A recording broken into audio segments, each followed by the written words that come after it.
হাই friends, মই লিপিকা গগৈ পুনৰ তোমালোকৰ মাজলৈ এটা নতুন ভিডিঅ' লৈ আহিছোঁ। ফ্ৰেণ্ডছ, আজি এয়া ৰাতিপুৱা চাহ খাবলৈ লৈছোঁ।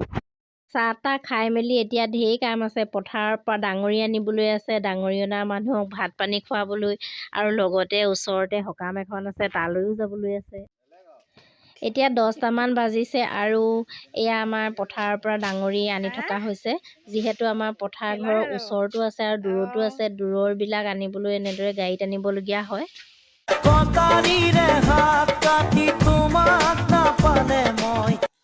এইবিলাক মক্কেলবিলাকে কৰে।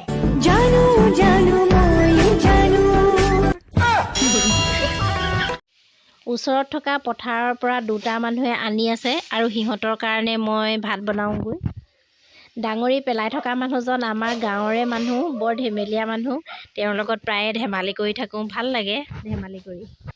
তেওঁলোকে ডাঙৰি চিজিল কৰি থকালৈকে মোৰো ইতিমধ্যে ভাত শাক বনাই হ'ল আৰু এতিয়া লাষ্টত মানুহজনে মাছ আনিছে। পুখুৰীতে জাল মাৰিছিলে আৰু কেইজনীমান চেনিপুঠি উঠিলে, তাকে ফ্ৰাই কৰি দিব বিচাৰিছোঁ। মানুহজনে বাছি দিছে আৰু আজিকালি সৰু বেটি কেমেৰাৰ মুখৰ আগত কিমান লাজ কৰে চাওক। আৰু এইপিনে আমাৰ ডাঙৰি কঢ়িয়াই থকা ল'ৰাকেইটাও সাংঘাতিক লাজ কৰিয়া, চাবচোন এতিয়া কিমান লাজ কৰিব। টুপিটোৱে উঠিছে তেওঁৰ ভাগৰ, জিলিকি গৈছেগৈ একদম। তেওঁলোকে ডাঙৰি কঢ়িয়াবৰ কাৰণে টঙাল তুলি আছে। তাৰপাছতে পথাৰত আধাটো বান্ধি থৈ আহিলেগৈ আৰু আধাটো বান্ধিবলৈ আছে। ভাত তেওঁলোকক দি লওঁ, তাৰ বাবে এই মাছকেইজনীকে তেওঁলোকৰ কাৰণে ফ্ৰাই কৰি দিওঁ।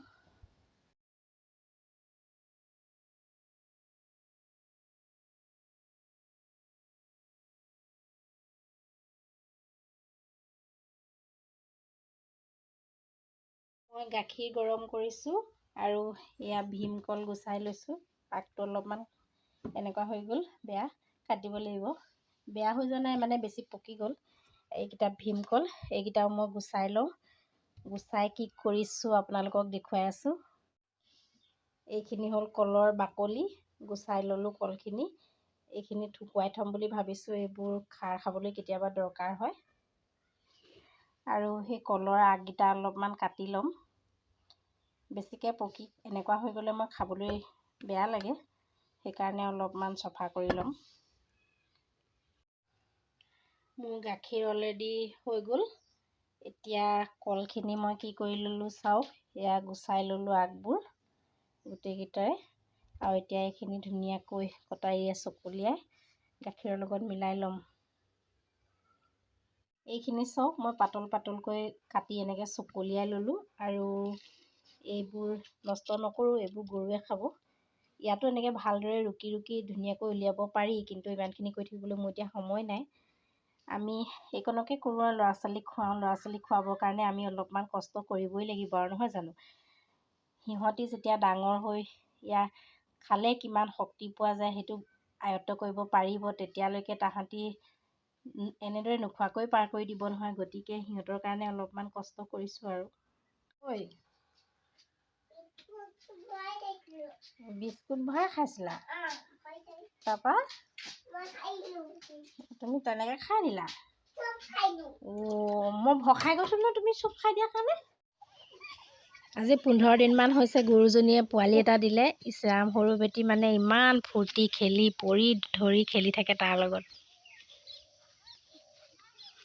ক'ত গ'ল আমাৰ লালা? লালা লালা লালা লালাৰ লগত নাযাবা, গৰুক খুন্দিয়াই দিব।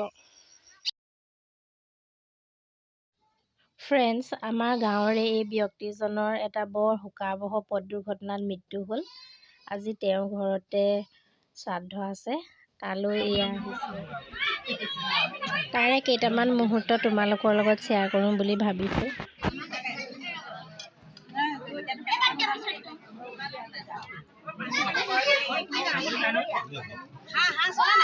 চলে চলে চব চলে, গাহৰি বাহিৰে।